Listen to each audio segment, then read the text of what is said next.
Hallelujah, hallelujah. മരിച്ചുയർത്ത കർത്താവ് ശിഷ്യന്മാർക്ക് പ്രത്യക്ഷപ്പെടുമ്പോൾ പല പ്രാവശ്യം പ്രത്യക്ഷപ്പെട്ടിട്ടുണ്ട്. ശിഷ്യന്മാര് യഹൂദരെ ഭയന്ന് മുറി അടച്ചിരിക്കുമ്പോൾ പെട്ടെന്ന് ഈശോ അവരുടെ മധ്യത്തിൽ ചെന്ന് നിന്നു. എന്നിട്ട് പറഞ്ഞു, നിങ്ങൾക്ക് സമാധാനം. യോഹന്നാൻ 20, 21, 23. യോഹന്നാൻ 20, 21, 23. നിങ്ങൾക്ക് സമാധാനം. എന്നിട്ട് ഈശോ പറഞ്ഞു, എൻ്റെ പിതാവ് എന്നെ അയച്ചതുപോലെ ഞാനും നിങ്ങളെ അയക്കുന്നു. നിങ്ങൾ പരിശുദ്ധാത്മാവിനെ സ്വീകരിക്കുവിൻ എന്ന് പറഞ്ഞുകൊണ്ട് അവരുടെ മേൽ, ബാക്കി പറഞ്ഞേ, ഊതി, ബ്രീത്തിങ് അപ്പോൺ ദം. ശിഷ്യന്മാരും നമ്മളൊക്കെ പലപ്പോഴായിട്ട് പരിശുദ്ധാത്മാവിനെ സ്വീകരിക്കുന്നുണ്ട്. മാമോദീസ സ്വീകരിക്കുമ്പോൾ, സ്ഥൈര്യലേപനം സ്വീകരിക്കുമ്പോൾ, മറ്റു കൂദാശകൾ സ്വീകരിക്കുമ്പോൾ, അതുപോലെ തന്നെ സ്തുതിപ്പിൻ്റെ സമയത്ത് യേശുവേ സ്തോത്രം എന്ന് വിളിച്ചപേക്ഷ നടത്തുമ്പോൾ, അപ്പോഴെല്ലാം പുതിയ അളവിൽ പരിശുദ്ധാത്മാവിനെ സ്വീകരിക്കുന്നുണ്ട്. അപ്പോൾ ഈശോ ഉയർത്തെഴുന്നേറ്റ കർത്താവ് അവരുടെ മുമ്പിൽ നിന്നിട്ട് പറഞ്ഞു, നിങ്ങൾക്ക് സമാധാനം. എൻ്റെ പിതാവ് എന്നെ അയക്കുന്നത് പോലെ ഞാനും നിങ്ങളെ അയക്കുന്നു എന്ന് പറഞ്ഞ ഈശോ അവരുടെ മേൽ ഊതി, നിങ്ങൾ പരിശുദ്ധാത്മാവിനെ സ്വീകരിക്കുവൻ. അടുത്ത വചനം, നിങ്ങൾ ആരുടെ പാപങ്ങൾ മോചിക്കുന്നുവോ അവ മോചിക്കപ്പെടും, ആരുടെ പാപങ്ങൾ ബന്ധിക്കുന്നുവോ അവ ബന്ധിക്കപ്പെടും. മോചിക്കാതിരുന്നാൽ മോചിക്കാതെ ഇരിക്കും. പണ്ടെന്ന് പറഞ്ഞ വർഷങ്ങൾക്ക് മുമ്പ് കുമ്പസാരിക്കാൻ പോയാൽ ഗർഭഛിദ്രം ചെയ്തവര് പാപമോചനം അച്ഛന്മാർ കൊടുക്കണ്ടെന്നാണ് പറഞ്ഞത്. മെത്രാൻ്റെ അടുത്ത് ചെല്ലണമെന്നായിരുന്നു പണ്ട്. ഇപ്പോൾ നിയമം മാറ്റിയിട്ടുണ്ട്. വൈദികരുടെ അടുത്ത് എന്ന് പറയാം. ഒരു കൊല്ലം 5 കോടി കുഞ്ഞുങ്ങളെ അമ്മമാരുടെ വയറ്റിലിട്ട് കൊല്ലുന്നുണ്ട്. അതെന്തിനു വേണ്ടിയാ? അപ്പനും അമ്മയുടെയും താൽക്കാലിക സുഖ സൗകര്യങ്ങൾക്ക് വേണ്ടി. ഒരു കുഞ്ഞുണ്ടായാൽ ഒരു തലമുറയുണ്ടായി. 2 കുഞ്ഞ് എന്നുള്ള തിയറി പരിശുദ്ധാത്മാവ് അംഗീകരിക്കുന്നില്ല. കാരണം എന്താണ്? കാരണം ഇതാണ്, മെഡിക്കൽ റീസൺ എന്ന ഓമന പേരിലാണെങ്കിലും ഒരു ഡോക്ടർ അങ്ങനെ തീരുമാനം എടുക്കാൻ പറ്റില്ല. ഡോക്ടേഴ്സ് ചിലപ്പം പൈസയ്ക്ക് വേണ്ടി ഇതൊക്കെ ചെയ്യും. 2, 3, 4 ഡോക്ടേഴ്സ് കൂടി തീരുമാനിക്കണം ഈ കുഞ്ഞിനെ കൊല്ലണോ ഇല്ലയെന്ന്. ദൈവമാണ് കുഞ്ഞിനെ സൃഷ്ടിക്കുന്നത്. കൊല്ലാൻ അനുവാദം ഇല്ല, അതിന് കൂട്ട് നിൽക്കാനും പാടില്ല. വന്നു പോയിട്ടുണ്ടെങ്കിൽ ദൈവം ക്ഷമിക്കും. പശ്ചാത്തപിക്കുക.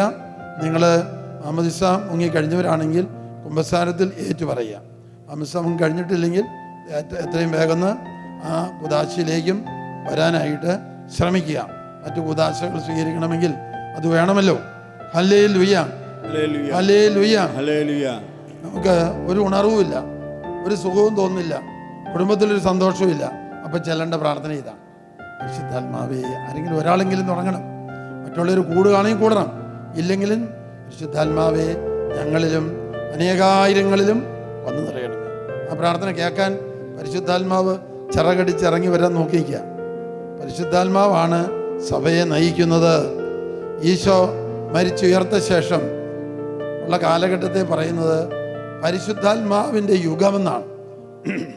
നമ്മളൊക്കെ ഇവിടെ കൂടിയിരിക്കാൻ കാരണം തന്നെ പരിശുദ്ധാത്മാവിൻ്റെ ആകർഷണം കിട്ടിയതുകൊണ്ടാണ്.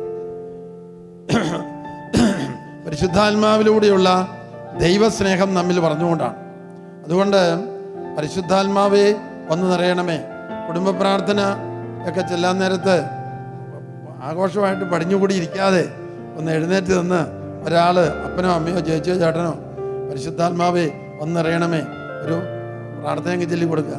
ഞങ്ങളിൽ ചുറ്റുമുള്ള അനേകായിരങ്ങളിൽ, ഞങ്ങളുടെ ഇടവകയിൽ, നാനാജാതി മതസ്ഥരിൽ പരിശുദ്ധാത്മാവേ വന്നു നിറയണമെന്ന് പറയുന്നത് കേൾക്കാൻ പരിശുദ്ധാത്മാവ് കാത്തിരിക്കുക. അപ്പം നമ്മുടെ ക്ഷീണവും തളർച്ചയും പോകും. Hallelujah, hallelujah, hallelujah, hallelujah. ഇനി 1-2 രോഗശാന്തി സന്ദേശം പറയാം. ഇടയ്ക്കിടെ നെഞ്ചുവേദന വരുന്ന ആരെയൊക്കെയോ കർത്താവ് സുഖപ്പെടുത്തുന്നു. കഴുത്ത് വേദന, കഴുത്ത് തിരിക്കാൻ ബുദ്ധിമുട്ട് ഏതാനും പേർക്ക് കർത്താവ് സൗഖ്യം കൊടുക്കുന്നു. ഈ രോഗമുള്ളവർ എഴുന്നേറ്റ് വേഗം. ഇടയ്ക്കിടെ നെഞ്ചുവേദന, കഴുത്ത് വേദന, പിന്നെ പേശികളിൽ വേദനയുള്ള ഒരു സഹോദരിയെ കർത്താവ് സുഖപ്പെടുത്തുന്നു. വേഗം എഴുന്നേറ്റണം. നടക്കുമ്പോൾ വീഴാൻ പോകുന്ന അവസ്ഥ അതുള്ളവരൊക്കെ എഴുന്നേറ്റ് വളരെ കാണും. ചിലപ്പോൾ നടക്കുമ്പോൾ വീഴാൻ പോകുന്ന അവസ്ഥ കർത്താവ് ഇവരെയൊക്കെ സുഖപ്പെടുത്താൻ നോക്കിയിരിക്കുക എല്ലാവരെയും. Hallelujah, hallelujah. ശ്വാസം മുട്ടലുള്ളവർ എഴുന്നേറ്റ്, വേഗം എഴുന്നേറ്റോണം. ശ്വാസം വലിച്ചു നോക്കണമെന്നുണ്ട്. ഇനി കർത്താവ് സുഖപ്പെടുത്തിയ അവസരമാണ്. ഒന്ന് ശ്വാസമൊക്കെ വലിച്ചു നോക്കുക, അങ്ങോട്ടും ഇങ്ങോട്ടൊക്കെ ഡാൻസ് ചെയ്യുന്ന പോലെയൊക്കെ അനങ്ങി നോക്കുക. വീഴാൻ പോകുന്നവരുടെ സൗഖ്യം കിട്ടിയോന്ന് നോക്കുക. കൈവേദന, കഴുത്തുവേദന, ശ്വാസം മുട്ടൽ മാറിയോ നോക്കണം നിങ്ങൾ. എന്നിട്ട് സൗഖ്യം കിട്ടിയെന്ന് തോന്നുകയാണെങ്കിൽ കൈ പൊക്കി കാണിക്കണം. ഏതെങ്കിലും രണ്ട് കൈയും പൊക്കണം, രണ്ട് കൈയും പൊക്കണം. ബാക്കിയുള്ളവരിരുന്നോ, സൗഖ്യം കിട്ടിയവർ നിൽക്കുക, രണ്ട് കൈയും വീശി കാണിക്കണം. കർത്താവ് ഇങ്ങനെ സ്വർഗത്തിൽ നോക്കിയിരിക്കുക. മടി പിടിച്ച് സാക്ഷ്യം പിടിക്കാതെ, മടി പിടിച്ച് സാക്ഷ്യം പറയാതിരിക്കരുത്. കർത്താവിനെ മഹത്വപ്പെടുത്തണം. 100 പേരുണ്ട്. കൈ അടിച്ച് കർത്താവിന് നന്ദി പറഞ്ഞേ. ഹല്ലേലൂയ. സമാധാനമില്ലാത്ത 4 കുടുംബങ്ങളെ സമാധാനം നൽകാനിരിക്കുന്നു. നമ്മളെല്ലാവരും തിരിച്ചറിയേണ്ട ഒരു കാര്യമുണ്ട്. നമ്മളോടൊരു ചോദ്യം ചോദിക്കുക, നിനക്ക് ഏതാണ് ഈ ലോകത്തിൽ ഏറ്റവും അത്യാവശ്യമായത്? എന്തുത്തരം പറയണം? സമാധാനം. സമാധാനം ഇല്ലെങ്കിൽ നമ്മൾ പിന്നെ രാഗിയും നേർന്നും ചത്താ മതി എന്ന് പറഞ്ഞ് പിശാച് പറഞ്ഞു തരും. അപ്പൊ സമാധാനത്തിൻ്റെ ചിന്തിക്കണം. സമാധാനം വേണമെങ്കിൽ എല്ലാവരോടും ക്ഷമിക്കണം. അവരെന്ത് തെറ്റ് ചെയ്താലും കൊള്ളാം. ദൈവമേ, എന്നെ അനുഗ്രഹിക്കുന്നതിനേക്കാൾ 10,000 മടങ്ങ് അവരെ അനുഗ്രഹിക്കുക, 50,000 മടങ്ങ് അവരെ അനുഗ്രഹിക്കുക. അപ്പോൾ സാത്താൻ തോറ്റു. അല്ലെങ്കിൽ സാത്താൻ ഇങ്ങനെ എപ്പോഴും വെറുപ്പും വിദ്വേഷവും കുത്തി വെച്ചുകൊണ്ടിരിക്കും നമ്മുടെ തലയ്ക്കകത്ത്. സമാധാനം പോയാൽ നമ്മൾ ഒന്നിനും കൊള്ളുകയല്ല. പിന്നെ സമാധാനം ഇല്ലെങ്കിൽ നടക്കാൻ പോകുമ്പോൾ നമ്മൾ വല്ല കുഴിയിൽ ചെന്ന് വീഴും. സമാധാനമില്ലെങ്കിൽ പ്രാർത്ഥിക്കാൻ പറ്റിയല്ല. സമാധാനം സമം യേശു എന്നുണ്ട്. എഫേസൂസ് 2:14. അവൻ നമ്മുടെ സമാധാനമാണ്. അവൻ നമ്മുടെ സമാധാനമാണ്. യേശു എനിക്ക് മതിയായവൻ എന്നൂടെ ഒരു ചിന്ത വേണം.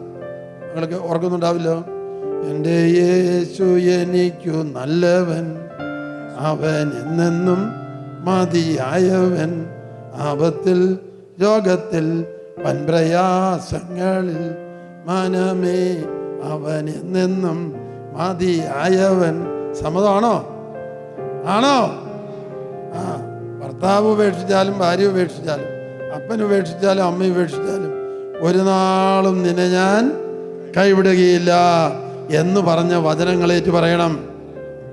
Hallelujah, hallelujah, hallelujah, hallelujah, hallelujah, hallelujah, hallelujah.